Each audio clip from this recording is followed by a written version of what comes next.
اور سیاسی طور پر اپنے بیدار ہونے کا مظاہرہ کریں. اور جب الیکشن کا دن آئے تو الیکشن کے دن ہم کو چاہیے کہ ہم بھرپور ووٹنگ کریں. ہوتا یہ ہے کہ جو مسلم علاقے ہیں ان مسلم علاقوں سے ووٹنگ کی جو فیصد ہوتے ہیں وہ دوسرے علاقوں کے مقابلے میں بہت ہی کم ہوتا ہے. تو اس لیے مسلمانوں کو چاہیے کہ یہ جو ہماری سست روی ہے ان سست روی کو ختم کریں اور مکمل طور پر ہم سیاست کے اندر حصہ لیں اور مکمل طور پر سیاسی شعور بیداری کا ہم مظاہرہ کریں. ایک طبقہ ہے جو یہ کہتا ہے کہ اس سیاست کے اندر اور اس سیاسی نظام کے اندر حصہ ڈالنا اور اس کا حصہ بننا یہ ایسا ہے جیسا کہ اللہ کے نظام کے مقابلے میں کسی اور نظام کو قبول کرنا. تو یہ ان کی غلط فہمی ہے. یہ جو ہم سیاسی طور پر اس جمہوری نظام کے اندر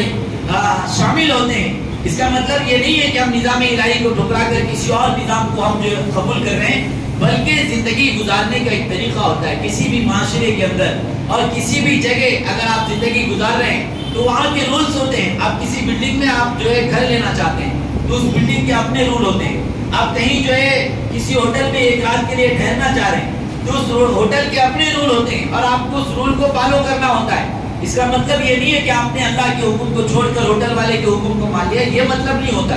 تو ہر جگہ جہاں پر ایک سے زائد لوگ ہیں وہاں پر زندگی گزارنے کے لیے کچھ نہ کچھ قوانین کا نفاذ ضروری ہوتا ہے. تو یہ جو حکومتیں ہیں، یہ جو قانون ہے، یہ قانون ایسا ہی ہے. اس قانون کے اندر کسی بھی مذہب والے کو اپنے مذہب پر عمل کرنے سے روکا نہیں گیا اور کسی کے مذہب کے اندر مداخلت نہیں کی گئی. یہ اور بات ہے کہ موجودہ جو حکومت ہے یہ مذہب میں راز طور پر مداخلت کر رہی ہے اور 3 طلاق کے نام پر اور کبھی پردے کے نام پر مسلمانوں کو ستایا جا رہا ہے اور مسلمانوں کے مذہب سے اور مسلمانوں کی شریعت سے چھیڑ چھاڑ کیا جا رہا ہے. ایسے موقع پر مسلمانوں کے لیے لازمی ہو جاتا ہے کہ مسلمان ایسے شخص کا انتخاب کرے اور ایسے شخص کے حق میں اپنا ووٹ ڈالے کہ جو مسلمانوں کے تئیں نرم رویہ رکھتا ہو، جو مسلمانوں کے لیے زیادہ خطرناک نہ ہو. بہت سے لوگ کہتے ہیں مولانا انہوں جیتے تو بھی کیا ہوتا، انہوں جیتے تو بھی کیا ہوتا، انہیں بھی دشمن ہے انہیں بھی دشمن ہے. تو بہرحال یہ بات بھی صحیح ہے،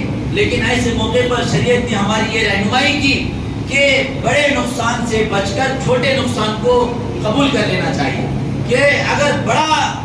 ہمارا دشمن آ جائے گا تو وہ زیادہ نقصان پہنچائے گا. اس سے بہتر ہے کہ کسی ایسے شخص کا انتخاب کرے جو نرم رویہ رکھتا ہو، جو زیادہ نقصان ہمارے لیے نہ کر سکتا ہو، جو ہم اپنے دل کے اندر ہمارے لیے دشمنی نہ پالتا ہو. ایسے شخص کے حق میں اور جو ملک کے حق میں جو ہے امن کو قائم کرنے والا ہو اور ملک کے لیے بہترین آدمی ہو، ایسے شخص کے حق میں ہم کو ووٹ ڈالنا چاہیے. تو یہ جمہوری نظام جو ہے یہ کوئی اسلامی نظام سے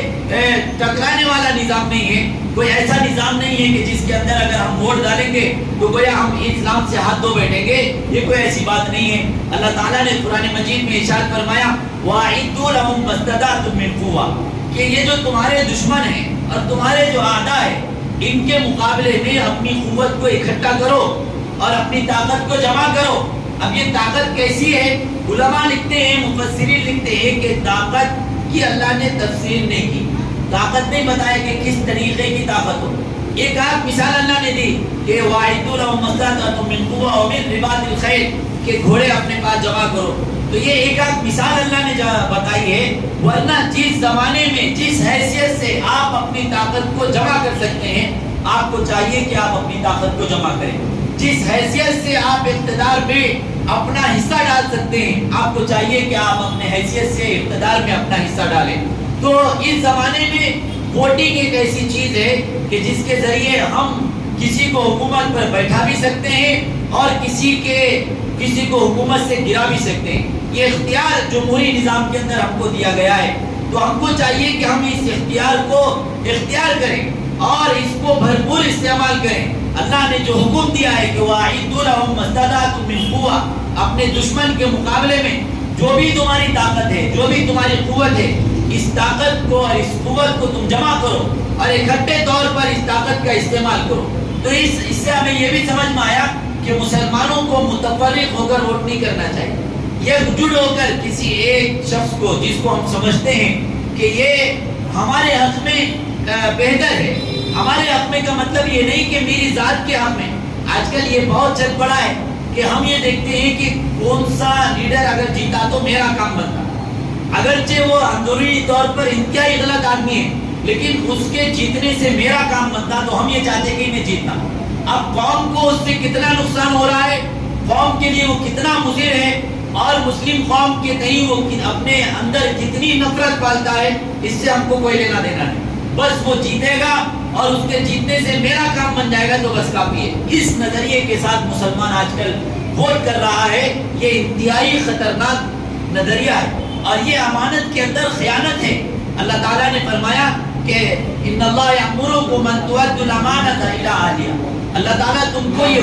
حکم دیتا ہے، اللہ تعالیٰ تم کو یہ تاکید کرتا ہے کہ تم امانتوں کو اس کے اہل تک پہنچاؤ، یعنی امانت کو اس کے اہل تک پہنچانا۔ امانت کے سلسلے میں علامہ قرطبی رحمۃ اللہ علیہ نے فرمایا کہ امانت لوگوں کی اپنی ذمہ داری کی حیثیت سے یہ امانتیں بدلتی رہتی ہے۔ امانت یہ نہیں ہے کہ کسی نے لا کر آپ کو پیسے دے دیے اور آپ اس پیسے کو بہت حفاظت سے رکھیں، بلکہ جو بھی آپ کی ذمہ داری ہے اس ذمہ داری کو صحیح طور پر نبھانا یہ آپ کے لیے امانت ہے، اور اگر آپ اس ذمہ داری کو صحیح طور پر نہیں نبھاتے ہیں تو گویا آپ امانت میں خیانت کر رہے ہیں اور آپ خائن ہیں، اور اللہ کے سامنے آپ کو اس کا حساب دینا ہے۔ تو یہ ووٹنگ بھی یہ ہماری ذمہ داری ہے کہ ہم صحیح شخص کے حق میں ووٹنگ کریں۔ ہماری ذمہ داری ہے کہ ہم ایسے شخص کے حق میں ووٹنگ کریں کہ جو امت کے لیے نفع بخش ہو، جو امت کے لیے خیر خواہ ہو، جو قوم کے لیے نفع بخش ہو، جو قوم کو زیادہ نقصان پہنچانے والا نہ ہو، قطع نظر اس کے کہ ہمارا اس سے فائدہ ہوتا ہے یا نہیں ہوتا، گرچہ ہماری ذات کا اس سے نقصان بھی ہو جائے، لیکن اس کی وجہ سے اگر قوم کا فائدہ ہوتا ہو تو ہم کو چاہیے کہ ہم ایسی شخص کو ووٹ دیں کہ جس سے قوم کا فائدہ ہو، جس سے قوم کی ترقی ہو، جو قوم کے لیے، ہمارے قوم کے لیے خیر خواہ ہو، جو ملک کے لیے خیر خواہ ہو، جو ملک کے اندر امن کو قائم کرنے کا جذبہ رکھتا ہو، جو امن پسند ہو اور جس کے اندر امانت داری ہو، ایسے شخص کا ہم انتخاب کریں۔ تو جس شخص کا بھی ہم انتخاب کر رہے ہیں اس کے اندر دو چیزیں ہونا ضروری ہے۔ ایک تو یہ ہے کہ وہ اس عہدے کا اہل ہو، یعنی وہ اس عہدے کو اور اس ذمہ داری کو صحیح طور پر نبھا سکتا ہو۔ ایسا نہیں کہ کوئی بھی الیکشن میں کھڑا ہو گیا اور ہم نے اس کو جو ہے ایک جتا دیا، ایسا نہیں ہونا چاہیے۔ آپ دیکھیں کہ زندگی کا جو بھی شعبہ ہے اس کے اندر ہم دیکھتے ہیں کہ اچھے سے اچھا آدمی ہونا چاہیے۔ ہم ڈاکٹر کے پاس جاتے ہیں تو ہمارا انتخاب جو ہوتا ہے کہ اچھے سے اچھا ڈاکٹر ہو تاکہ وہ میری صحت کی حفاظت کر سکے، اور ہم کسی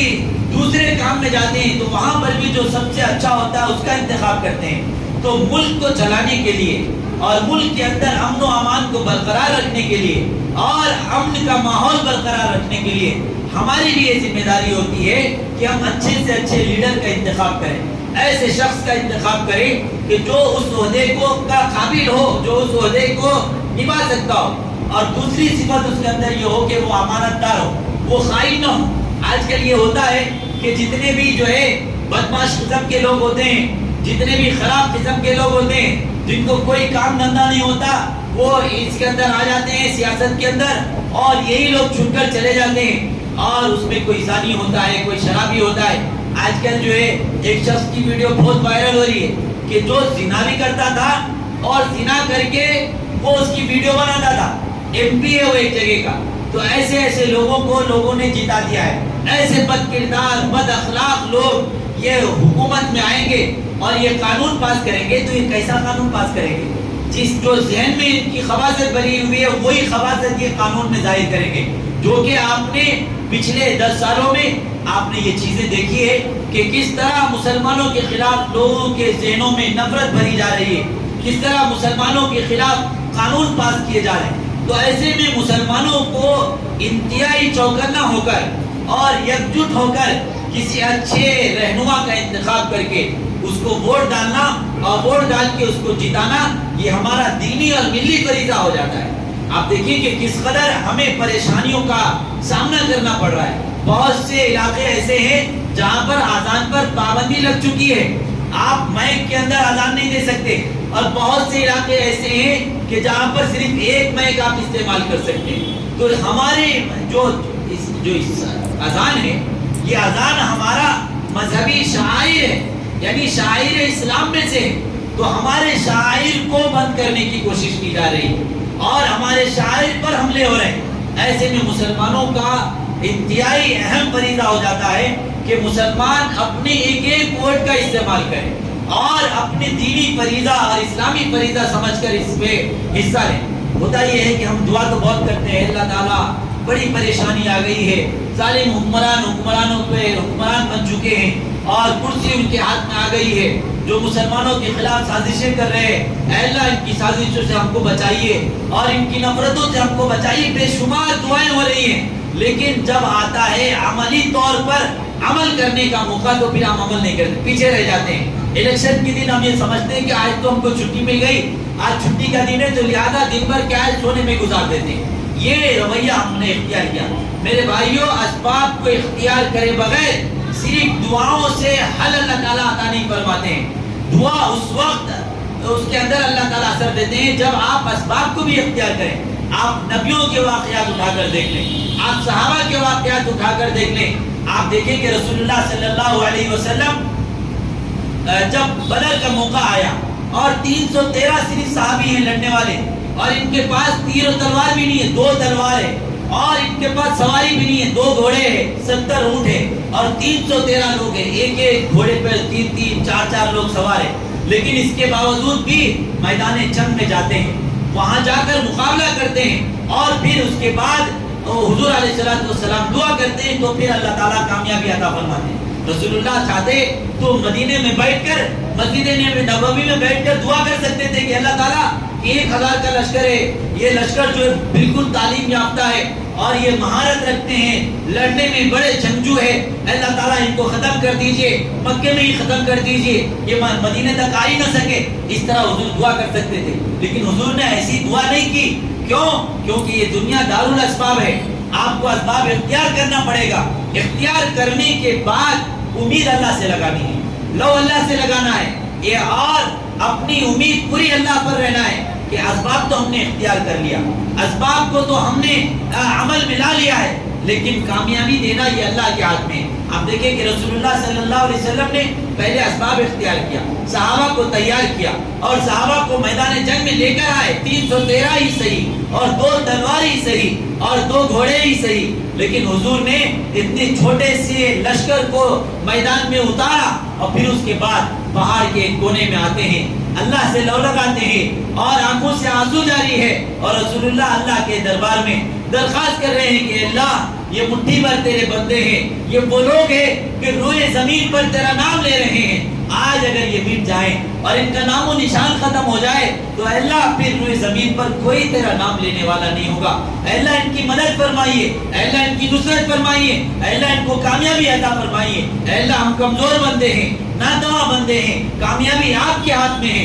اے اللہ آپ کامیابی عطا فرمائیے۔ اس طرح رسول اللہ نے اللہ سے لو لگائی اور پھر اللہ نے وہ مدد کی ہے کہ غیبی طور پر فرشتے آ رہے ہیں اور 1000 کے لشکر کو جو ماہر تھے، جنگجو تھے، ایسے مسلمانوں نے ہرایا کہ تاریخ اس کو یاد رکھے۔ تو میرے بھائیوں یہ کب ہوا؟ پہلے حضور نے اسباب اختیار کیا، پہلے حضور نے جو بھی طاقت ہو سکتی تھی اس طاقت کا انتخاب کیا اور پھر اس کے بعد حضور نے دعائیں کی، بے شمار جنگیں حضور نے لڑی ہیں، حضور کے بعد صحابہ نے جنگیں لڑی ہیں۔ یہ کیوں ہیں؟ یہ اس لیے ہے کہ اسباب کا اختیار کرنا اس دنیاوی زندگی کے اندر ضروری ہے۔ بغیر اسباب کے آپ کچھ نہیں کر سکتے، بغیر اسباب کے اگر صرف دعاؤں سے معاملے حل ہو سکتے تھے تو ہم سے اور آپ سے زیادہ دعا حضور کی قبول ہو سکتی تھی، لیکن حضور نے صرف دعا پر اکتفا نہیں کیا بلکہ دعا کے ساتھ ساتھ حضور نے لشکر بھی روانہ کیے ہیں، حضور نے فرمان بھی روانہ کیے ہیں، حضور کے بعد صحابہ نے بھی یہ عمل کیا اور حضور سے پہلے انبیاء نے بھی یہ عمل کیا ہے۔ آپ دیکھیں کہ حضرت موسیٰ علیہ السلام پہلے جو ہے مصر کو چھوڑتے ہیں اور وہاں سے مدین کی طرف جاتے ہیں، پھر اس کے بعد اللہ نے ان کی مدد فرمائی۔ حضرت موسیٰ علیہ السلام چاہتے تو وہی دعا کرتے سکتے تھے کہ اللہ تعالیٰ آپ تو ہر چیز پر قادر ہے، آپ یہی فرعون کو غرق کر دیجئے، اس کے جو ہے سلطنت کو ختم کر دیجئے اور سلطنت ہم کو عطا کر دیجئے۔ تو ایسا نہیں ہوا، پہلے جو ہے ان کو ملک چھوڑنا پڑا، ملک سے جانا پڑا۔ خود ہمارے سرکار حضور علیہ السلام کو مکہ المکرمہ سے ہجرت کرنی پڑی، مدینہ جانا پڑا اور مدینے کے لوگوں سے معاہدہ کرنا پڑا اور اس کے بعد لشکریں بھیجنی پڑی، پھر اس کے بعد ریاست مدینہ کا وجود ہوا۔ میرے بھائیوں، اگر آپ یہ چاہتے ہیں کہ آپ سیاسی طور پر مستحکم ہو، آپ یہ چاہتے ہیں کہ جو ظالم حکمران ہیں وہ حکمرانی سے ہٹ جائے، ان کی حکمرانی ختم ہو جائے اور اللہ تعالیٰ اسلام کا بول بالا فرمائے اور اس ملک کے اندر امن و امان قائم ہو جائے، تو اس کے لیے لازمی اور ضروری ہے کہ آپ جو بھی اسباب اختیار کر سکتے ہیں، جو بھی طاقت اختیار کر سکتے ہیں، ان اسباب کا آپ اختیار کریں۔ اس جمہوری نظام کے اندر آپ کو صرف اتنا حق ہے کہ آپ اپنا ووٹ ڈالیں، اپنے ووٹ کے ذریعے آپ اپنے بیداری کا ثبوت دیں۔ تو اس لیے ہم کو چاہیے کہ ہم اپنے ووٹ کا بھرپور استعمال کریں، اپنے ووٹ کو بھی یقینی بنائیں، اپنے بچوں کے ووٹ کو بھی یقینی بنائیں، اپنے گھر کی دوشیزاؤں کے ووٹ کو بھی یقینی بنائیں، اپنی بوڑھی عورتوں کے ووٹ کو یقینی بنائیں اور یکجٹ ہو کر مکمل طور پر 100% ہم مسلمانوں کو ووٹ کرنا ہے اور ملک اس ووٹ کرنے کے بعد پھر اللہ سے درخواست کرنا ہے، دعا کرنا ہے کہ اللہ جو اسباب ہم اختیار کر سکتے تھے وہ اسباب ہم نے اختیار کیا ہے اور ہم نے ووٹ ڈال دیا ہے، اور ہم یہ چاہتے ہیں کہ ہمارے ملک کے اندر ایسا حکمران آئے جو ہماری مذہبی شناخت کو نہ چھینے، مذہبی طور پر ہم امن و امان کے ساتھ اس ملک کے اندر رہ سکے۔ اے اللہ، یہ حکومتوں کا دینا اور یہ حکومتوں کا بدلنا تیرے ہاتھ میں ہے۔ اے اللہ، آپ ظالم حکمرانوں سے حکومت چھینیے اور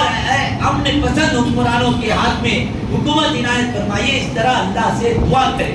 ایسے جو ہے ناگفتہ بھی حالات کے اندر ہم کو ڈرنے اور گھبرانے کی ضرورت نہیں ہے۔ اللہ نے قرآن میں صاف فرمایا وَتِلْكَ الْأَيَّامُ نُدَاوِلُهَا بَيْنَ النَّاسِ، یہ حکومتیں، یہ بادشاہتیں، یہ سلطنتیں، یہ کوئی جو ہے گھبرانے پریشان ہونے کی چیز نہیں ہے۔ اللہ فرماتے ہیں یہ تو ہم بدلتے رہتے ہیں، کبھی مسلمان کی حکومت، کبھی غیر مسلم کی حکومت، کبھی امن پسند کی حکومت، کبھی جو ہے ظالم کی حکومت، یہ دنیاوی زندگی کے اندر ہوتا رہتا ہے۔ ہماری ذمہ داری بس یہ ہے کہ ہم جو ہے امن کے ساتھ رہیں، ہم جو ہے انصاف کے ساتھ رہیں، ہم جو ہے